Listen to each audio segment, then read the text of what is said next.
Please adjust your audio. Good afternoon, everyone. I'll call the meeting of the Board of Trustees of the California State University to order. Ms. Hernandez, if you would please do us the honor of calling the roll. Trustee Abrego, Trustee Brewer, Governor Brown, Speaker Atkins, Trustee Day, Trustee Eisen, Trustee Fagan, Trustee Farrar, Trustee Fortune, Trustee Garcia, Trustee Kimbell, Trustee Monville, Trustee Morales, Lieutenant Governor Newsom, Trustee Norton, Trustee Stepanek, Trustee Taylor, Superintendent Torlakson. Here.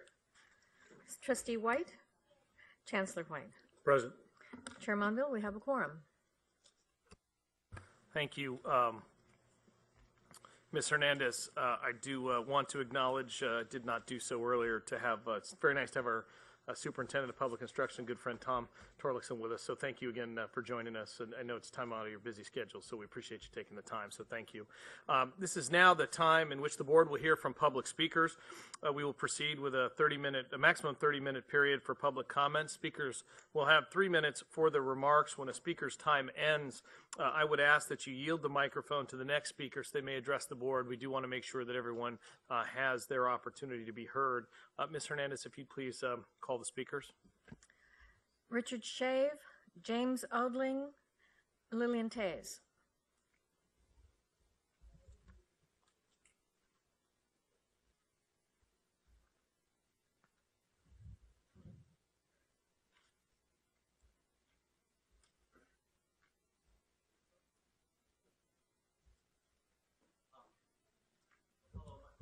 Is Richard Shave. I live at 5160 Sullivan Drive, which is across the street from the Cal State Los Angeles Film and Television Building on Lansdowne, and just 2 driveways up from the Film and Television Building's parking lot. I'm an alumnus. 2005, I graduated with a degree in computer science from Cal State LA. I've returned to give an update on our neighborhood's continuing problems with amplified sound from the University Student Union, the USU. Since the opening of the new USU 6 years ago, my neighbors and I have been proactive with the university on this front, asking for a community liaison to deal with a variety of issues, not the least of which is noise from the USU. So here's my update from last year. The USU stage area was closed from May 2014 to January 2015 for construction of a canopy. It is the amplified music from this stage which has been the main point of contention for 6 years. In February, with the reopening of the USU stage, the first concerts were, of course, thanks to the canopy, even louder on our hill. However, almost immediately there was progress working with Andy Hall, interim VP for Public Safety, in February and March of this year. With the minimal amount of work with Andy Hall, all of which is documented, we were able to find some middle ground with the amplified music. However, in April, Andy left Cal State LA Public Safety Department, and May was a total disaster. 2 evening concerts, one on the playing field of the university, Saturday, May 15th, and another 2 weeks later, Friday, May 29th, at the USU. Both were beyond the pale of any acceptable behavior. Both very loud and went well into the evening. During the playing field concert, the captain of our neighborhood watch drove around from 7 to 8 p.m. trying to figure out where this huge party was so he could report it to the Hollenbeck Police Station's party patrol cars so they could catch it early on. He came home to post to our neighborhood email list in the hopes of getting reconnaissance, only to discover it was coming from the university. With these two disastrous concerts in May alone bring home the urgency for our ongoing requests for a liaison with the university and our neighborhood. I'm asking President Covino to make this liaison role part of the job description for the new Vice President of Student Affairs. We were making good progress with Andy Hall. We would like to make progress again and forge a good relationship with Cal State Los Angeles. Thank you so much.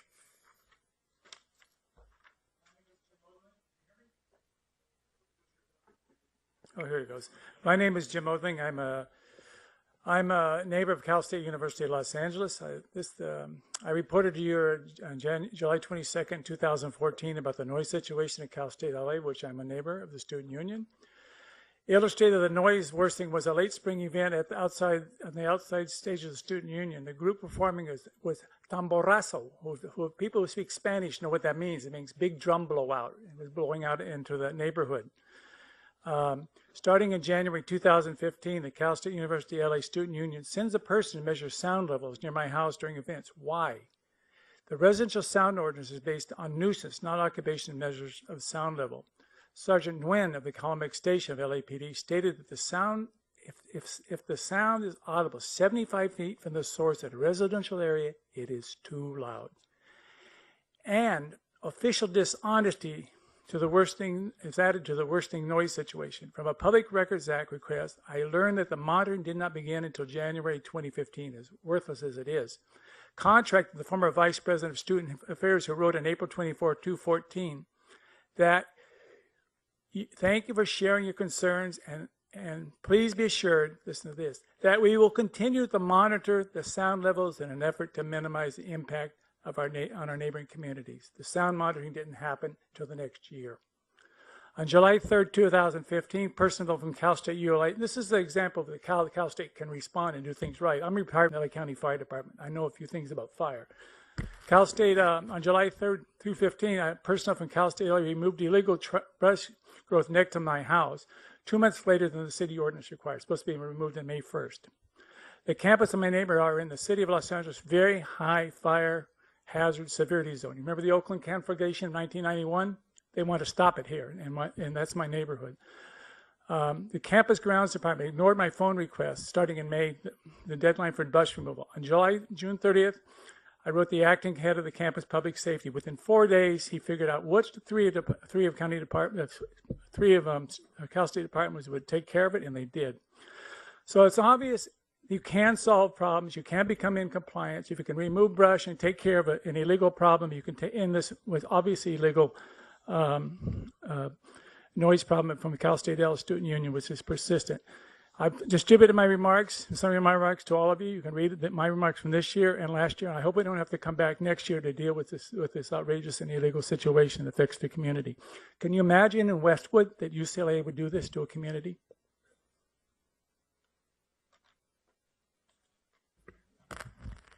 Pat Gant, Ricardo Uck, Tessie Reese, and Mike Geck.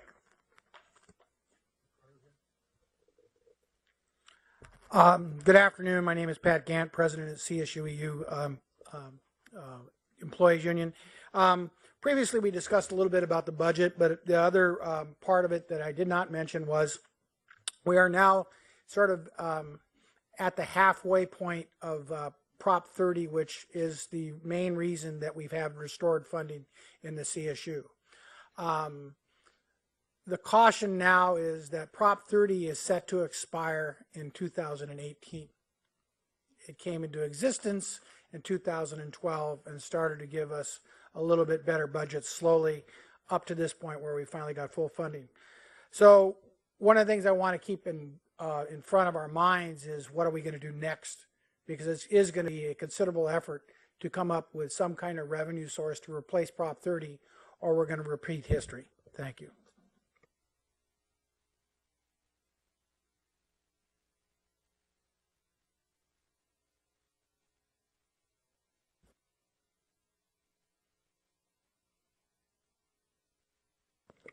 I think Ricardo and Tessie both passed. Thank you.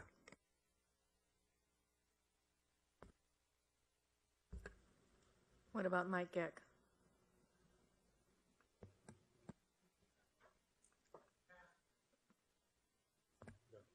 We're done. Thank you. Okay. I want to thank all the speakers for your remarks, and we appreciate your comments and your feedback, and we will now continue on with the rest of our agenda. We have the privilege today of welcoming Maggie White, our new student trustee, and very much looking forward to her service. As is our custom, I would defer a few minutes to her if she has any remarks she'd like to share with the board. And again, we congratulate you on your appointment and welcome you. Thank you so much, Chair Monville. I was a little nervous to speak in front of you all today until someone jokingly told me that I actually had to sing the national anthem as part of my orientation, and now this is a piece of cake, so I'm not nervous at all. So thank you for that, Lars, not saying any names. And Kelsey. As Chair Monville so politely said earlier, my name is Maggie White. I'm a student at CSU Stanislaus. I'm your newly appointed student trustee for the 15-17 term. I just want to take a quick moment to thank Trustee Brewer sitting beside me and Miles and Meredith from the CSSA who have been so gracious in welcoming me to this new position. Also, Chair Monville, who gave me the nicest phone call just the other week to welcome me and really made me feel like a part of this, and especially everyone here today sitting with us. It's been such a pleasure getting to speak with you over the last day or two, and it's getting to know you and seeing all the good that this board can do. I really look forward to working with you and representing the students of the CSU system. Thank you so much for welcoming me.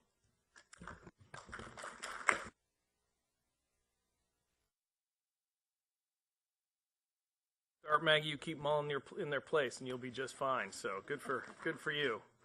So it's now time for the chair's report. First, it's bittersweet that I extend my appreciation to our good friend President Kayami for his more than 2 decades of service to the CSU. Mo announced last week that he will be leaving us in August to take on a critical role as a chief advisor to President Ashraf Ghani of Afghanistan, and I have a great deal of respect and admiration for Mo being willing to serve his fellow countrymen and women. As many of you know, Mo is a native of Afghanistan and has done much over the years to help the government of that country identify critical infrastructure issues. Mo, I appreciate your passion for public service. You have long been a leader in the CSU on issues of technology and infrastructure, and I have every confidence that your expertise will be of great help to the people of Afghanistan. And I wish you well in that service and that endeavor.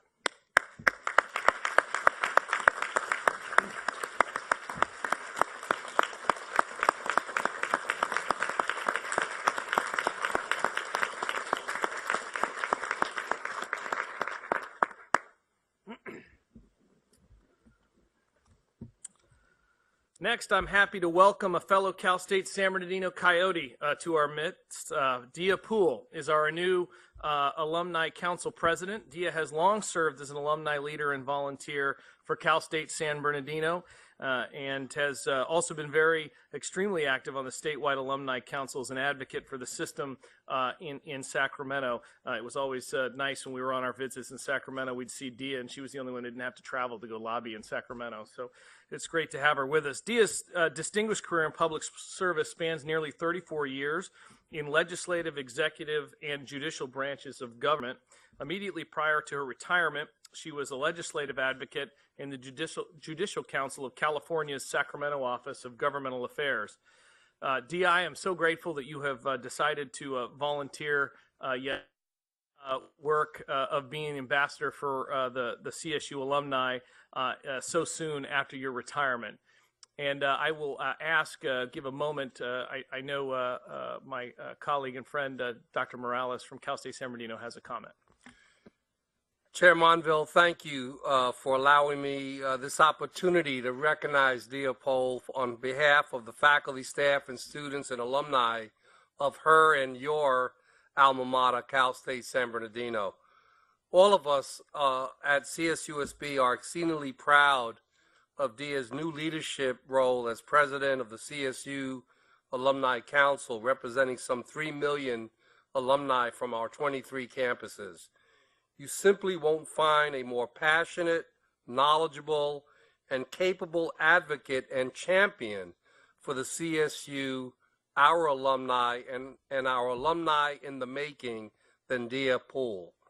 Thank you, Dia, for your many contributions to your campus and now for joining your fellow Coyote, Lou Monville, in serving our system in such an important leadership role.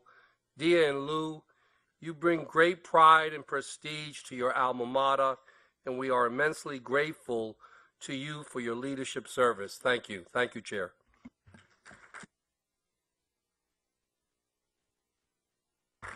So welcome aboard, Dia. Congratulations. Welcome as well to the newly elected executive officers of the California State Student Association, especially those joining us today. Our new president, Taylor Herren, who attends Chico State, and the VP of University Affairs, Alfredo Barcinas, where do you go to school again? Oh, that's right, Cal State San Bernardino, yet another Coyote. Gosh, I can't believe I forgot that. So, and the VP of Finance, Agatha Gusecki, who attends Cal State Long Beach. So thank you for dedicating your time and energy towards advocating and working for the students of the CSU. I know I look forward to working with you all, and I can speak on behalf of my colleagues, knowing how much we value working with the CSSA, and we look forward to working with you all. So, you know, there's no doubt, as we saw in the budget, the students are truly our greatest ambassadors. On this board, we have two tremendous student leaders in Trustee Kelsey Brewer and Trustee Maggie White. In the Capitol, as you heard earlier, CSSA played a vital role in Sacramento to ensure a fully funded budget. On the field, the student athletes at our Cal State Fullerton men's baseball team had a fantastic season. The Titans won their 20th Big West Conference championship, 21st NCAA regional title, and reached the NCAA Division I College World Series in Omaha, Nebraska. On the world's seas and oceans, the cadets of the California Maritime Academy lived the CSU's mission as they learned to explore aboard the training ship, the Golden Bear. Now, it's not often that I have slides prepared, so. As many of you know, one of the unique aspects of Cal Maritime's rigorous academic offering is a 2-month-long intense international training expedition. Of course, they call it a cruise, where students have an opportunity for hands-on, real-world training. On June 11th, as the Golden Bear was in the Mediterranean Sea off the coast of Spain, a small boat with 9 Algerian refugees approached the ship, waving their hands and empty gas cans in the air. After the crew of the Golden Bear took immediate necessary security precautions to ensure that the boat was not a threat, a Cal Maritime Academy, fluent in Arabic, made contact with the refugees, who were stranded in the Mediterranean on their perilous journey to reach European soil. The Golden Bear contacted the Spanish Coast Guard and stayed with the stranded vessel until help could arrive. Cal Maritime's cadets passed much-needed food and water and took up a collection among themselves, donating about 100 euros to the refugees. Eventually, the Spanish Coast Guard arrived and the Golden Bear resumed its voyage. An amazing story for sure, and yet more evidence of the amazing skill, resolve, and generosity of our students, faculty, and staff. I have no doubt that those 9 Algerian refugees will always remember the kindness showed by the men and women aboard the Golden Bear, who likely saved their lives. Admiral Cropper, please pass along our thanks and gratitude to your cadets, your faculty and staff for their fantastic service to the CSU, our state, nation, and the world.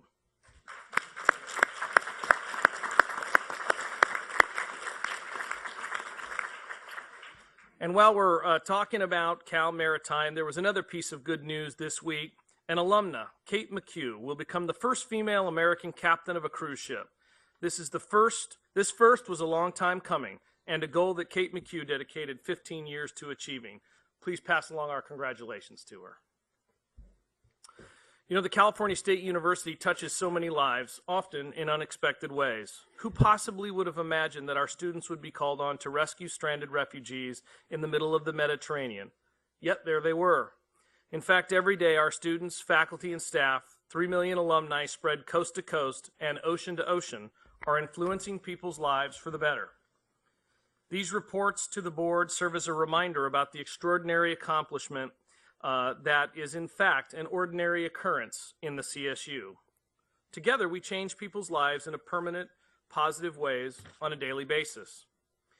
Our retreat yesterday demonstrated that we have much work to be proud of, but also much work ahead. This work will need a board that is deeply committed to moving this organization into the future, and I know that this board is up to the task. I'm beginning my 2nd year as the alumni's trustee, and my 10th year on this board, and it is a tremendous privilege to serve the CSU, and also a tremendous responsibility. Dia, I was not kidding when I welcomed you to your full-time volunteer work. However, many of you know that I have a young family and have felt pulled in 2 directions for some times, but being a good dad and a good husband comes first.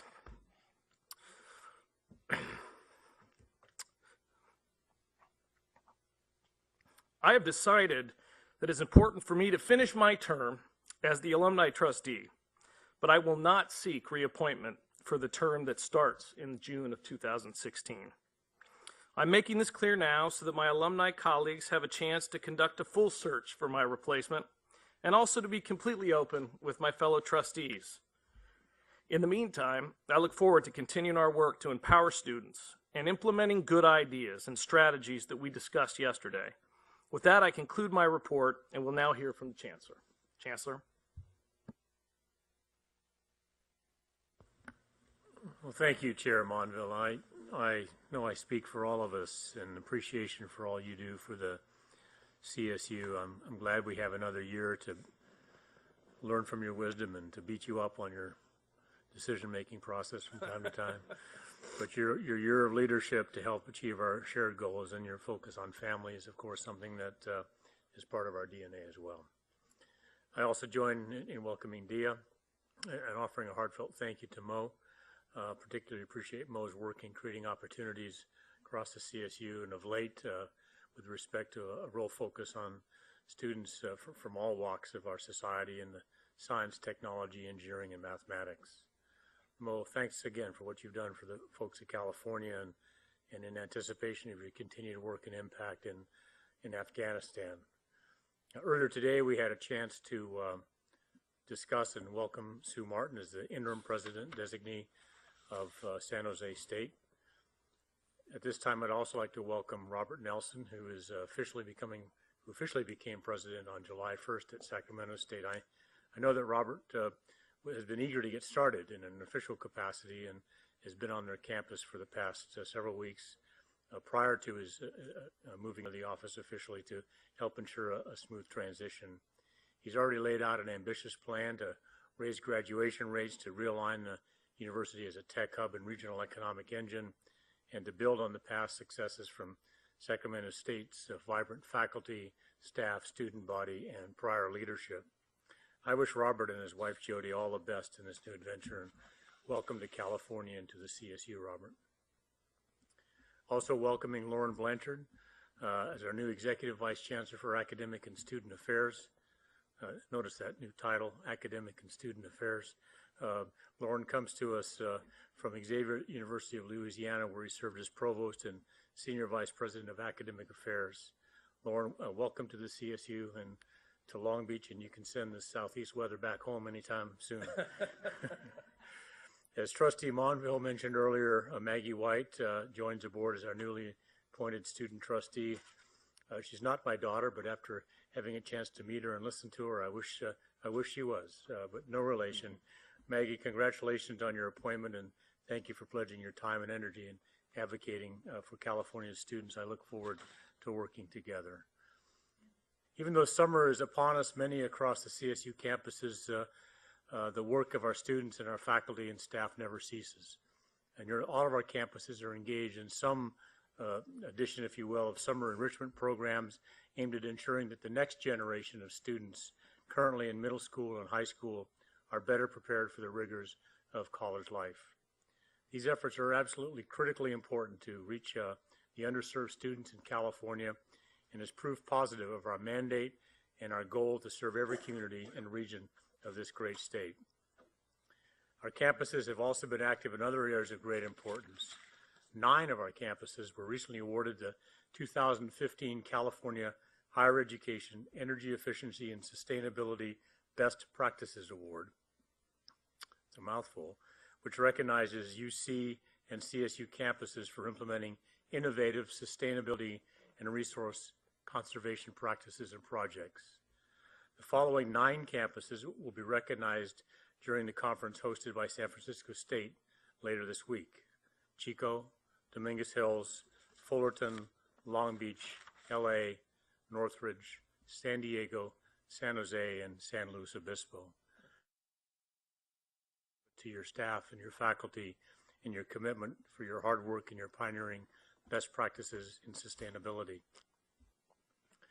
As we work to help protect the environment, CSU campuses are also working to protect, collect, and digitize both an important and tragic piece of Californian and American history. The National Park Service recently awarded a 2-year grant worth over $320,000 to Cal State Dominguez Hills to continue its principal investigative work on behalf of the CSU Japanese American digitization project. 15 other campuses from CSU are collaborating with Dominguez Hills to collect testimonies, photographs, artwork, maps, artifacts, and other media related to the internment of Japanese Americans during World War II. I encourage everyone to find the CSU Japanese American Digitization Project online and examine the incredible work that our researchers, librarians, technical staff, faculty, and students have done in gathering this information and making it available for future generations. I'd like to also commend the work of our Alumni Affairs and Communications team here in the Chancellor's Office and on each of the 23 campuses for their outstanding and creative efforts throughout the Class of 3 Million campaign.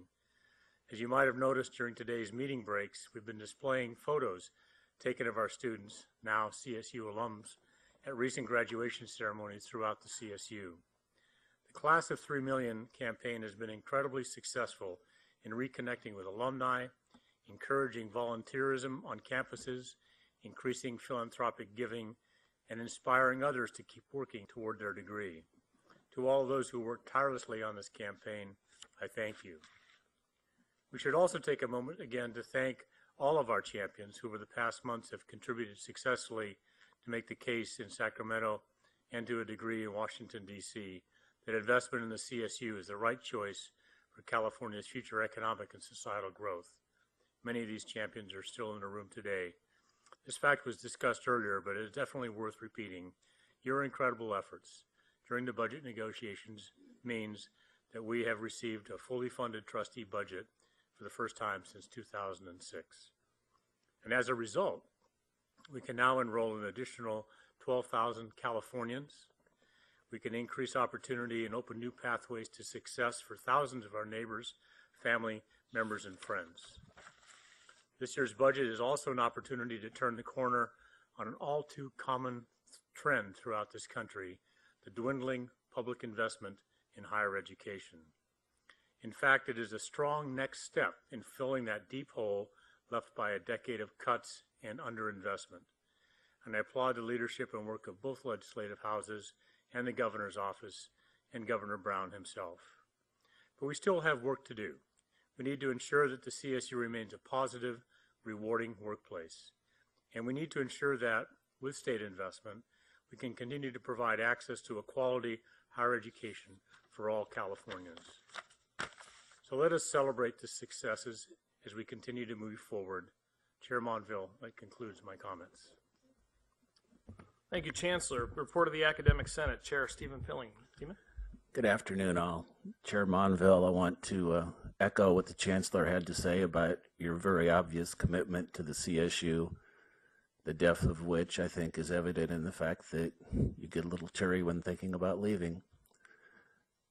Sadly, however, I have to report that I don't mention San Bernardino at all in my report.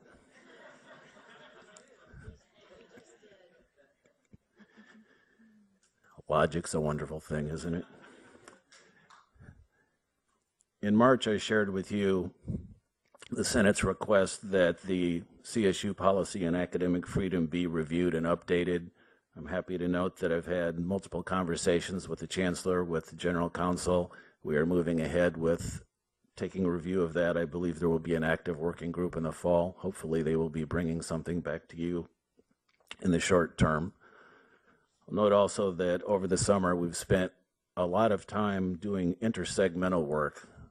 There is a group, ICAS, which is the academic senates of all three segments, that spends a lot of time together. We have worked on things like the Basic Skills Initiative that AVC Storm mentioned earlier as having received $10 million in funding from the state. We are working on trying to more closely define what it is general education means, and to a very real extent what it means to have a liberal arts education. And we also spend a significant amount of time and resources working on open educational resources. For those of you that don't know, those are educational materials, textbooks, and assimilated materials that are freely available. In other words, that cost our students nothing at all.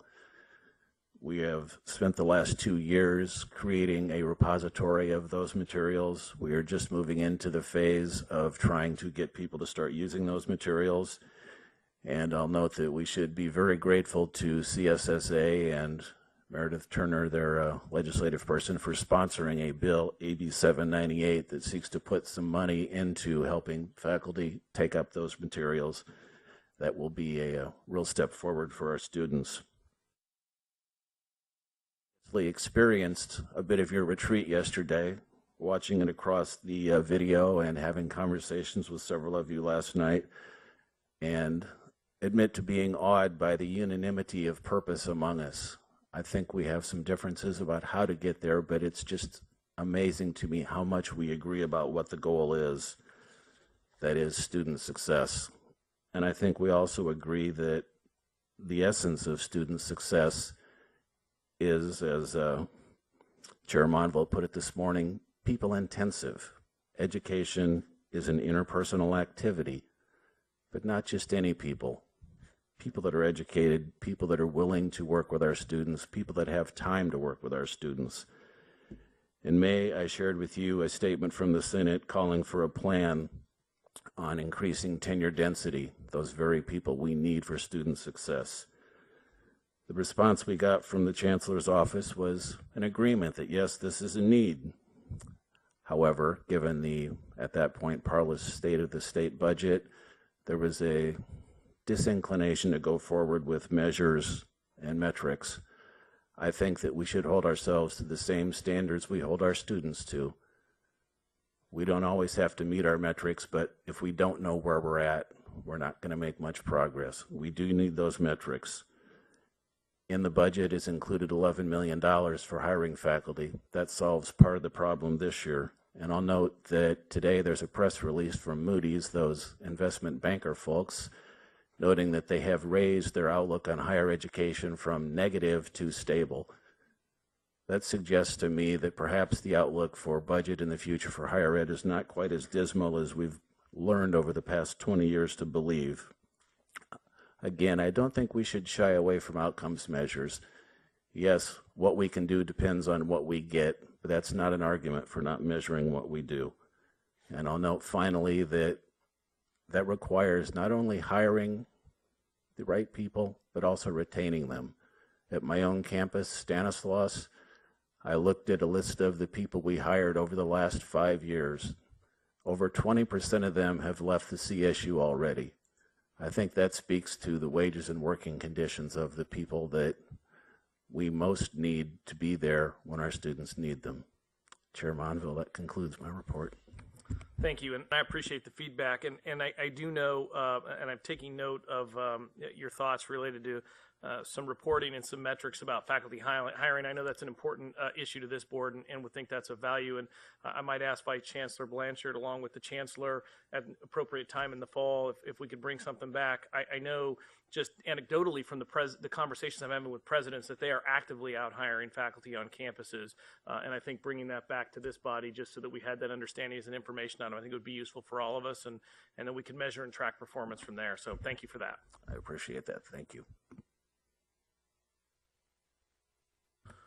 I am sorry, the report of the CSU Alumni Council President and San Bernardino alum, Dia Poole. Thank you, Chair Monville, Chancellor White, and also President Morales for the warm welcome. It's a pleasure to be with the board and other CSU leaders today, and congratulations, Lou, on your recent reelection as chair. We're very proud to have the alumni trustee again serving as chair of the Board of Trustees, and look forward to working with you during your final year on the board on important university priorities where alumni can be of assistance. I would like to acknowledge and thank my predecessor, Kristen Krellin, who laid a very strong foundation for our continued shared successes and partnership in her 2 years as Alumni Council President. As Chair Monville has announced that he will not seek re-election after his term ends on June 30th, 2016, the Alumni Council will begin the process of soliciting nominations from the campuses for election of the next alumni trustee. A communication with full details on the process and timeline will be shared with the campuses and presidents in late August, and we look forward to reviewing the many fine applicants I'm sure we will receive from all of the campuses. Lou, you've done us proud. I have a few updates to share with you. As you know, the Class of 3 Million celebration concluded on June 30th with the close of commencement season. We were very pleased with the way the celebration fostered a sense of being part of the larger CSU alumni family. Our graduates participated in many meaningful ways, including creating a profile on the online yearbook where they earned badges for supporting key campus priorities, attending one of our 6 system-wide regional alumni receptions held across the country last year, reconnecting or strengthening their relationship with their own campus by pledging to become a donor, a volunteer, or advocate, and by thanking faculty and staff who made their educational experience meaningful, personal, and transformational. I would like to thank the presidents, trustees, and Chancellor White, who were so supportive of the initiative. Rumor has it that Chancellor White couldn't be found anywhere not wearing his Class of 3 Million lapel pin. We were very pleased that this gave us as a CSU family the opportunity to publicly celebrate our most important success, our graduates. My first official appearance as president was last Saturday when I was pleased to attend CSSA's meeting and orientation here for their new board members. I found it fitting that my first meeting was with our students, and I came away so impressed with who they are and where they want to go. And I look forward to joining them as in the class of 3 million, or maybe the class of 3.5 million, as they become tomorrow's alumni leaders. Thank you, CSSA, for having me with you this weekend. I understand that I'm now a Facebook celebrity, so my people will be in touch with your people. I would also like to note that the Alumni Council will host its fall meeting September 25th and 26th at CSU Stanislaus. The theme of the meeting will explore best practices in engaging recent alumni in the life of the university and connecting them back to assist today's students. President Shealy, thank you for your opening your campus to us. We're especially excited to be at CSU Stanislaus, as I understand you used to be an alumni director at one point in your career. We appreciate your commitment to involving alumni in all aspects of the university. Additionally, the Back to College Night, hosted by the California State Society in Washington, D.C., will be on September 16. This event is open to alumni of any institution of higher education in California, and the CSU always has the largest attendance. We look forward to another record this year.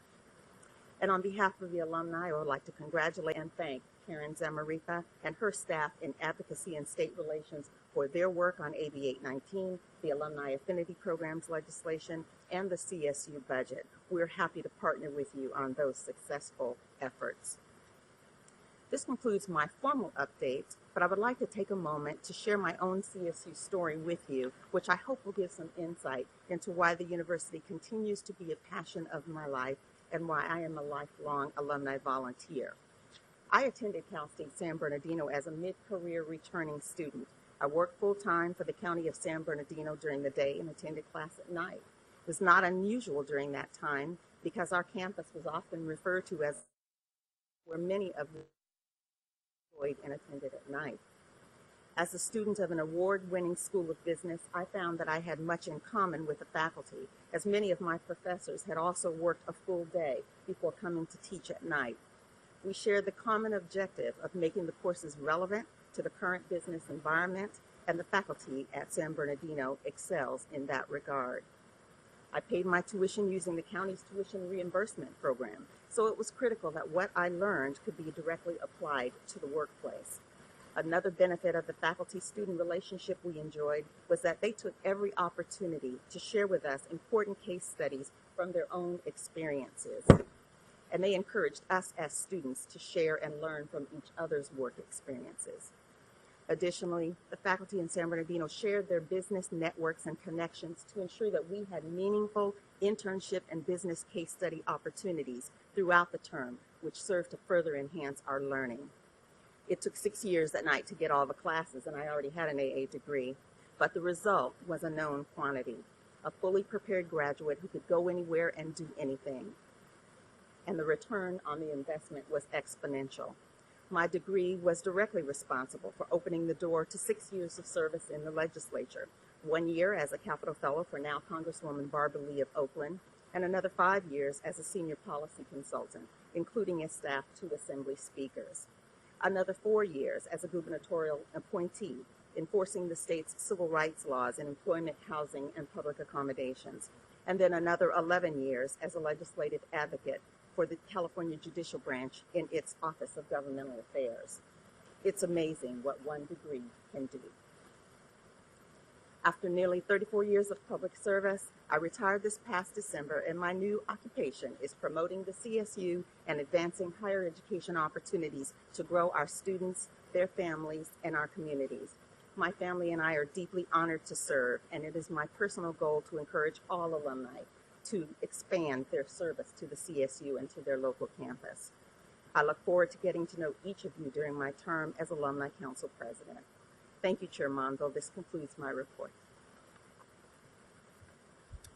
Dia, you welcome again in your new role, and so representative of the experience of so many of our alums as a returning student and a role model to us all. So look forward to working with you, and welcome again to this group.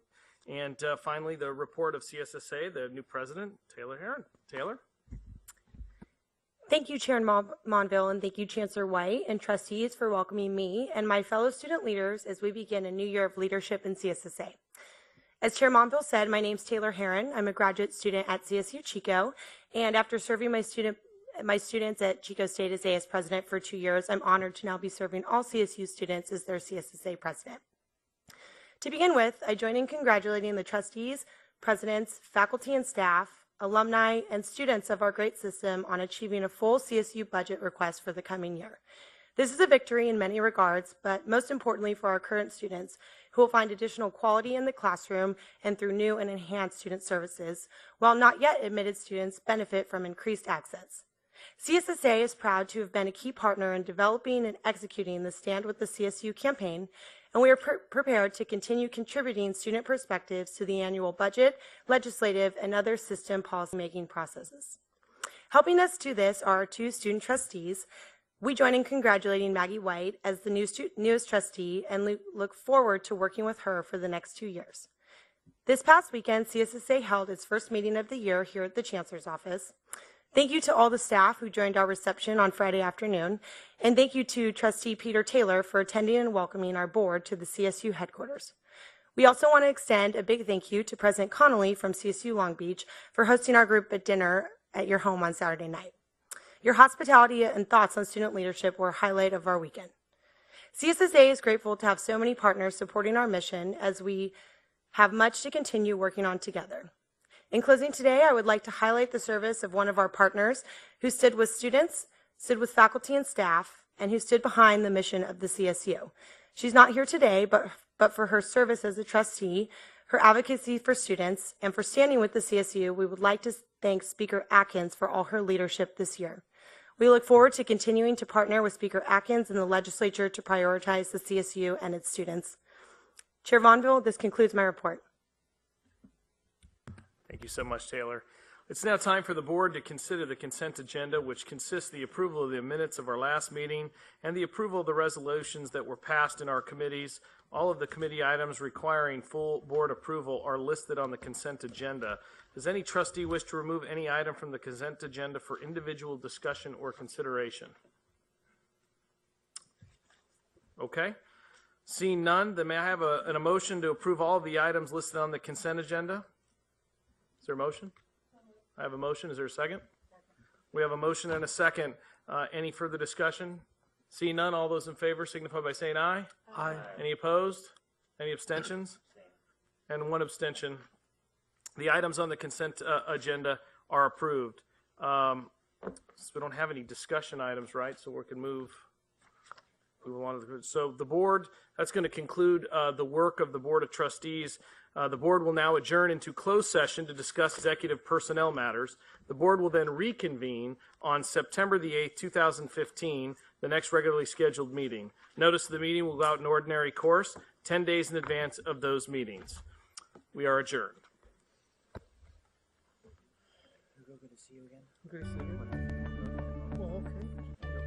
This is the California State University Office of the Chancellor's live stream. Please adjust your audio accordingly. This is the California State University Office of the Chancellor's live stream. Please adjust your audio accordingly.